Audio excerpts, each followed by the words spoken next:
Hello, I'm Anne Hanning and I'm a Senior Researcher for Menzies School of Health Research, and today I'm going to talk to you about the cultural eye. The painting represents an Aboriginal worldview. It is a lens in which Aboriginal people look through, recognising Aboriginal ways of knowing, being and doing.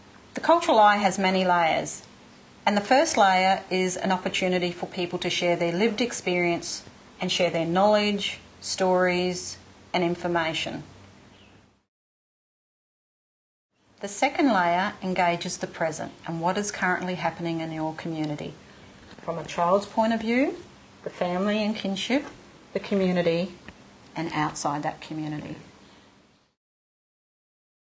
The third and final layer provides an opportunity for people to have conversations around the future.